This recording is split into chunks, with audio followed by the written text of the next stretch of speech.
बिस्मिल्लाहिर्रहमानिर्रहीम। नाज़रीन अस्सलाम वालेकुम। मैं हूं आपका मेज़बान साबिर शाकिर पाक दारुल हुकूमत इस्लामाबाद से कुछ ताज़ा तरीन इत्तलाआत और हम खबरें आपसे शेयर करते हैं। पाकिस्तान के हालात वाक़यात, सियासी सूरत हाल बिल्कुल भी काबू में नहीं है, इंतहाई दिगरगूं, इंतहाई ख़राब।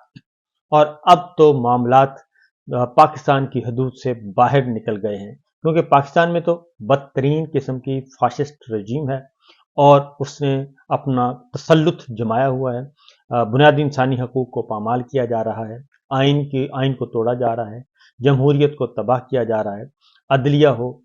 मीडिया हो, सबको, किसी को भी नहीं छोड़ा गया। यही वजह है कि हम अक्सर ये कहते रहे कि ऐसा मत करें, पाकिस्तान को नुकसान पहुंचेगा, और ये पाकिस्तान के खिलाफ बुनियादी तौर पर एक मुकदमा तैयार किया जा रहा है, आप ऐसा मत करें। लेकिन ताकत के नशे में बदमस्त जो लोगों ने ये नहीं सोचा कि इससे क्या नुकसान होगा। पाकिस्तान के अंदर इदारे भी तबाह हो रहे हैं, बल्कि तबाह हो चुके हैं, और पाकिस्तान का आइन पामाल हो चुका है। रूल ऑफ लॉ नाम की कोई चीज़ नहीं है, और पाकिस्तान में बहुत ज़्यादा नुकसान हो रहा है। मईशत का बदतरीन हालत है मईशत की, और अब पाकिस्तान के अवाम का जीना जो है वो महाल हो चुका है। ये सूरत हाल हर तरफ लगी हुई है, लेकिन रियासत पाकिस्तान और पाकिस्तान के ताकतवर लोग और जाली हुक्मरान सिर्फ उनकी एक ही तरजीह है कि किसी भी तरीके से पाकिस्तान तहरीक इंसाफ, इमरान खान, जमहूरियत, आइन, कानून, इन सब का सफाया हो जाए, और हम जो चाहें, हम कहें सुबह है तो सारी दुनिया कहे सुबह है, और हम कहें शाम है तो सारी दुनिया कहे शाम है। बेशक हम 100% गलत कह रहे हैं, तो ये चलता नहीं है। अब चीज़ें जो हैं वो पाकिस्तान की हदूद से बाहर, और अब पाकिस्तान का अपना तशख़्ख़ुस जो है वो इन्होंने बर्बाद कर दिया है। अभी अमेरिका की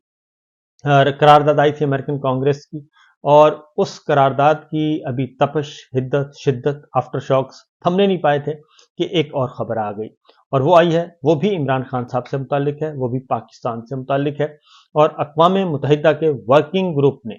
पाकिस्तान तहरीक इंसाफ के चेयरमैन, साबिक वज़ीर आज़म इमरान खान की गिरफ्तारी का मामला जो है वो उठाया है, और उन्होंने इमरान खान साहब की गिरफ्तारी को गैर कानूनी करार दे दिया है। और न सिर्फ गैर कानूनी करार दे दिया है, बल्कि इसमें बहुत ज़्यादा इंकशाफात हैं। अक़वाम मुत्तहिदा के वर्किंग ग्रुप ने केस का कई माह तक इसका जायज़ा लिया, और न सिर्फ जायज़ा लिया बल्कि जितने भी इल्ज़ामात थे रियासत पाकिस्तान और पाकिस्तान की इस्टेब्लिशमेंट और पाकिस्तान की हुकूमत पे, उन सब का जायज़ा लिया। और जायज़ा लेने के बाद, कई माह तक के जायज़े के बाद, वो इस नतीजे पर पहुंचे हैं कि इमरान खान साहब की गिरफ्तारी गैर कानूनी हिरासत है। वो गिरफ्तारी नहीं, गैर कानूनी हिरासत है। उनके खिलाफ जो मुकदमात हैं वो सारे के सारे बेबुनियाद, झूठे हैं। और इसका मैं आपको डिटेल्स बताऊं तो मेरा ख्याल है कि कई घंटे लग जाएंगे और ये सारी सूरत हाल को आपको आगाह करते हुए, लेकिन मैं इसके चीदा चीदा नुकात जो हैं वो आपको बता देता हूं। ये वर्किंग ग्रुप ने पिछले तकरीबन 6 से 9 माह मुख्तलिफ जो शिकायत थी इमरान खान साहब के मामले में, की गिरफ्तारी के मामले में, उसका जायज़ा लिया है, डिटेल जायज़ा लिया वर्किंग ग्रुप ने, और हर एतबार से उसको परखा है। जितने भी इमरान खान साहब के खिलाफ मुकदमात, उनके खिलाफ बेबुनियाद मुकदमात, झूठे मुकदमात, उनकी गिरफ्तारी, उनका ट्रायल, उनकी सजाएं, ये सारी सूरत हाल का जायज़ा लिया है, और वो इस नतीजे पर पहुंचे हैं। पहले तो इस वर्किंग ग्रुप ने अपनी जो रिपोर्ट शाया की है वो एक मुफस्सल रिपोर्ट है, और ये रिपोर्ट का तकरीबन कोई 17 सफ़हात पर मुश्तमिल है, एक तफसीली रिपोर्ट है, और इसमें हर चीज़ का बारीक बीनी से जायज़ा लिया गया है। और इसमें जो बताया गया है उसमें वाज़ेह तौर पर उसमें फ़ौज की सियासत में मुदाखलत का, इसमें तहरीक अदम एतमाद का जायज़ा लिया गया है 10 अप्रैल 2022 को, और उससे पहले के हालात का, और अदम एतमाद के दौरान क्या हुआ, पाकिस्तान डेमोक्रेटिक मूवमेंट, सियासी जमातों का इत्तेहाद ने ये सब कुछ, उसका जायज़ा लिया गया कि वो कैसे मारज़ वजूद में आया और उसके पीछे कौन था। और फिर पाकिस्तान तहरीक इंसाफ पे और उनके कारकुनान के, उन पे रहनुमाओं पे जो जबर किया गया, और जो बड़े पैमाने पर बुनियादी इंसानी हकूक़ को पामाल करते हुए एक सियासी जमात को, सियासी कारकुनान को, सियासी रहनुमाओं को जिस तरीके से दीवार के साथ लगाया गया, उनको अगवा किया गया, उनको गिरफ्तार किया गया, उन पे मुकदमात बनाए गए, उस सारी सूरत हाल का जायज़ा लिया गया है। और फिर ख़ास तौर पे इसमें हमारी जो फ़ौजी इस्टेब्लिशमेंट है, मिलिट्री इस्टेब्लिशमेंट, उसके रोल का तयन किया गया है। और ये सारी चीज़ों का जायज़ा लेने के बाद फिर और उन्हें इमरान खान साहब को किस तरीके से सियासी ओहदे के लिए नाअहल किया गया और किस तरीके से उनका जो ट्रायल है, जेल ट्रायल, उसको परखा गया है। और सारे के सारे ये वर्किंग ग्रुप है, उन्होंने मुख्तलिफ बैनुल-अक़वामी क़वानीन का जायज़ा लिया है और पाकिस्तान के क़वानीन का जायज़ा लिया है, पाकिस्तान के अदालती निज़ाम का जायज़ा लिया है, पाकिस्तान के प्रोसिक्यूशन सिस्टम का जायज़ा लिया है। उन सारे जायज़ों का जायज़ा लेने के बाद और फिर किस तरीके से इमरान खान साहब को इलेक्शन के अमल से बाहर रखा गया, पाकिस्तान तहरीक इंसाफ को सियासी अमल से बाहर रखा गया, उसकी डिटेल्स सारी की सारी इसमें डिस्कस की गई हैं। और सिर्फ डिस्कस नहीं की गई बल्कि बमाए सबूत के ये सारा कुछ किया गया है। फिर इमरान खान साहब पे जो पाबंदियां लगाई गई और इमरान खान साहब पे जो बेबुनियाद और पाकिस्तान तहरीक इंसाफ पे बेबुनियाद जो मुकदमात, गद्दारी के, बगावत के जाली मुकदमात दर्ज किए गए, उन सब का जायज़ा लिया गया है। और फिर 9 मई की आड़ में 9 मई की इमरान खान साहब की गिरफ्तारी और जिस अंदाज से उसको गिरफ्तार किया गया उनका, और फिर 3 मौके पर इमरान खान साहब को गिरफ्तार किया गया, उसका जायज़ा लिया गया। फिर पाकिस्तान रेंजर्स के तकरीबन 100 नीम फौजी दस्तों ने इमरान खान को गिरफ्तार किया गया, इस बात का तयन किया गया। फिर कौमी एहतसाब ब्यूरो यानी कि नैब, लेफ्टिनेंट जनरल नज़ीर अहमद भट्ट साहब का किरदार इसमें ज़ेर बहस आया है। इन सारी चीज़ों को जायज़ा लेने के बाद फिर पाकिस्तान के अंदर सियासी आज़ादियाँ सलब की गई और तहरीर तकरीर पर पाबंदी लगाई गई और फिर मीडिया पर फ्रीडम ऑफ एक्सप्रेशन, इजहार राय की आज़ादी पर पाबंदी लगाई गई। इस सारी सूरत हाल को जायज़ा लिया गया है। फिर इमरान खान साहब की गैर कानूनी गिरफ्तारी कैसे हुई, फिर उसको सुप्रीम कोर्ट ने कैसे गैर कानूनी करार दिया, उसको जायज़ा लिया गया और जायज़ा लेने के बाद उसका वो भी चीज़ें इसमें शामिल की गई हैं। और इमरान खान साहब के खिलाफ जितने भी मुकदमात थे, तोशाखाना का था, इद्दत वाला मामला था, या अलकादे ट्रस्ट है, या उससे पहले तोशाखाना 1, तोशाखाना 2, इन सारी चीज़ों का जायज़ा लिया गया। और ये वर्किंग ग्रुप जो है इस नतीजे पर पहुंचा है कि पाकिस्तान तहरीक इंसाफ के चेयरमैन इमरान खान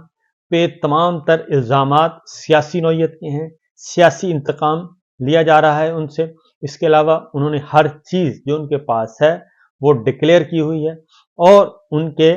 किरदार के बारे में सनद उन्होंने दी है और उन्होंने बताया है कि उन्होंने अपने सारे माली गोशवारे जमा करवाए हैं। उन गोशवारों का जिक्र है। तोशाखाना केस को एक बेबुनियाद और फेक केस करार दिया गया है और पॉलिटिकल विक्टिमाइजेशन का कहा गया है। इसके साथ साथ इलेक्शन एक्ट का जायज़ा लिया गया और इलेक्शन एक्ट के तहत जिस तरीके से पॉलिटिकल विक्टिमाइजेशन करते हुए इमरान खान साहब को नाअहल करार दे दिया गया, उसका भी जायज़ा लिया गया। और इससे भी वर्किंग ग्रुप जो है वो किसी भी सूरत मुतमईन नहीं है। और फिर 5 अगस्त से लेके अब तक उनको जिस तरीके से गिरफ्तार रखा गया और उनको मुख्तलिफ अदालतों से जो सज़ाएँ दिलवाई गईं, सज़ाएँ हुई नहीं, मेरिट पे नहीं हुई, वो सज़ाएँ दिलवाई गईं और उसके पीछे जिस अंदाज से इस्टेब्लिशमेंट ने रोल अदा किया, उस सारी सूरत हाल का इसमें जिक्र मौजूद है। सिर्फ जिक्र नहीं मौजूद बल्कि उसको भी सियासी इंतकाम का निशाना करार दिया गया है। और इसके साथ साथ फिर इस्लामाबाद हाई कोर्ट से जिनको रिलीफ मिले उनका जिक्र किया गया है। और ये वर्किंग ग्रुप में आपको बता रहा हूँ कि ये सिर्फ ज़बानी जमा खर्च नहीं, ये सियासी बयान नहीं उन्होंने दिया, बल्कि बाकायदा तौर पे एक डॉक्यूमेंट की सूरत में इस सारी चीज़ को वो मंजर आम पर लेके आए हैं। और इसके साथ साथ जो ख़तरनाक बात है वो ये है कि पाकिस्तान की गवर्नमेंट ने बैनुल अक़वामी क़वानीन का लिहाज नहीं किया और उनको बैनुल अक़वामी क़वानीन की खिलाफ वर्जी की है पिछले 27 महीनों में। और PDM 1 काकड़ सरकार और PDM 2 और इसके साथ साथ हमारी जो मिलिट्री इस्टेब्लिशमेंट है उसको भी इसका मूरद इल्ज़ाम ठहराया गया है। और इसके साथ साथ 15 अगस्त 2023 को वज़ारत दाखिला के सेक्रेटरी ने जो कुछ किया اس کا ذکر ہے، اور ہمارے جتنے بھی اور سیکشن 5 اور 9 کی خلاف ورزی کرتے ہوئے خفیہ دستاویزات کا غلط استعمال سیکرٹ ایکٹ کے تحت سائفر کا ذکر ہے۔ سائفر کیس کو جس طریقے سے پولیٹیسائز کر کے عمران خان صاحب کو جیل میں ڈالا گیا، اس کا بھی ذکر موجود ہے۔ اور جو اس میں سب سے خطرناک بات ہے وہ ہے کہ جناب اس کو نہ صرف عمران خان صاحب کی گرفتاری کو غیر قانونی قرار دیا گیا، غیر آئینی، نہ صرف پاکستان کے قوانین کے تحت بلکہ بین الاقوامی قوانین کے تحت بھی اس کو خلاف آئین، خلاف قانون قرار دیا گیا ہے، اور باقاعدہ طور پہ جو انٹرنیشنل لاز ہیں، بین الاقوامی قوانین ہیں، ان کا خاص طور پہ ذکر کیا گیا ہے۔ اور اس کے بعد پاکستانی حکام کے ساتھ انہوں نے کہا کہ اپنے خدشات کو دور کرنے کے لیے تعمیری انداز میں یہ ورکنگ گروپ کام کرے گا، اور ورکنگ گروپ نے حکومت سے یہ درخواست کی ہے کہ ملک کا دورہ کرنے کے لیے 11 جون 2018 انسانی حقوق کے کونسل کے منتخب رکن کے طور پر 2021 سے 23 تک پاکستان انسانی حقوق کے لیے اپنی وابستگی کا مظاہرہ کرنے کے لیے مظاہرہ کیا گیا، اور ورکنگ گروپ کو دورہ کرنے کی دعوت دی گئی، اور پھر مذکورہ بالا کی روشنی میں ورکنگ گروپ مندرجہ ذیل رائے پیش کرتا ہے۔ عمران خان کی جو ہے ان کی قید وہ بین الاقوامی قوانین کی، مقامی قوانین کی خلاف ورزی ہے، اور ان کی آزادی سلب کی گئی ہے۔ انسانی حقوق کے عالمی اعلامیہ کے آرٹیکل 3، 9، 10، 19، 20، 21 اس کی خلاف ورزی ہے۔ بین الاقوامی معاہدہ کا جو آرٹیکل ہے سول اور سیاسی آزادیوں سے متعلق، آرٹیکل 9، 10، 14، 19، 22، 25 کی خلاف ورزی کی گئی ہے، اس کے زمرے میں آتی ہے۔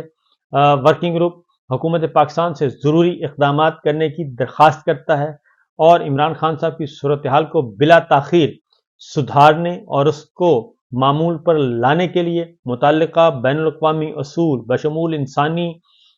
حقوق کے عالمی اعلامیے میں متعین کردہ حقوق اور شہری اور سیاسی حقوق پر بین الاقوامی جو ذمہ داری ہیں اس کو پوری کرنے کی ہدایت کرتا ہے ورکنگ گروپ۔ اور ورکنگ گروپ نے تمام حالات کو مد نظر رکھتے ہوئے اس نتیجے پہ وہ پہنچا ہے کہ صورتحال کو جلد از جلد معمول پہ لایا جائے، اور عمران خان صاحب کو رہا کیا جائے، عمران خان صاحب کی گرفتاری کو غیر آئینی، غیر قانونی ڈکلیئر کیا جائے، اور اس کے ساتھ ساتھ انہوں نے کہا ہے کہ عمران خان صاحب کی رہائی کے لیے مناسب اقدامات کیے جائیں، اور ورکنگ گروپ حکومت سے، پاکستان سے درخواست کرتا ہے کہ وہ اپنے قوانین کے مطابق موجودہ رائے میں کی گئی سفارشات اور ان کی طرف سے کیے گئے وعدوں کے ساتھ ساتھ بین الاقوامی انسانی حقوق کے قوانین کے تحت کام کرے، اور اپنے کام کے طریقہ کار کے پیراگراف 33 سو اینڈ سو جو بھی ہے اس کا ذکر کیا گیا ہے، اور اظہار رائے کی آزادی اور ججوں کی آزادی، عدلیہ کی آزادی پر بھی ورکنگ گروپ نے یہ بھی کہا ہے، اور اس کے ساتھ ساتھ انہوں نے کہا جی ہم اس کا فالو اپ بھی کریں گے، یہ جو ہیومن رائٹس وائلیشن ہے اس کو بھی کریں گے، عمران خان صاحب کو رہا کیا جائے، اور عمران خان صاحب کو نہ صرف رہا کیا جائے بلکہ ان کو غیر قانونی گرفتاری اور ان کے خلاف غیر قانونی اور پولیٹیکل وکٹمائزیشن جتنی کی گئی ہے اس کے بدلے میں عمران خان صاحب کو معاوضہ دیا جائے، کمپنسیٹ کیا جائے، اور عمران خان صاحب کے خلاف جتنے بھی اقدامات کیے گئے ہیں اس کی تحقیقات کی جائیں، اور اس سے کم پہ بات نہیں۔ پاکستان کی حکومت کو اس سلسلے میں راست اقدامات کرنے کی بات کی گئی ہے، اور ورکنگ گروپ جو ہے وہ حکومت کو یہ کہتا ہے کہ یہ کام جلد از جلد مکمل کیا جائے، اور یہ سچویشن ہے جناب، اور یہ ہے معاملات۔ تو پاکستان کے حالات و واقعات ابھی بھی 27 ماہ کے بعد بھی عمران خان صاحب کے ارد گرد گھوم رہے ہیں، اور یہ ماضی سے بالکل مختلف ہے۔ اس کی وجہ یہ ہے کہ ماضی میں جو حکمران پکڑے گئے وہ کرپٹ تھے، اور ان کی دولتیں ہیں پوری دنیا میں پھیلی ہوئی ہیں، اور عمران خان صاحب کی دولت پاکستان سے باہر کہیں بھی نہیں ہے۔ تو یہ ہے سچویشن، یہ ہے صورتحال، تو میں نے کہا آپ سے شیئر کر لوں۔ تو دیکھتے ہیں کہ یہ آفٹر شاکس کب تک رہتے ہیں۔ اجازت دیجیے، اللہ حافظ۔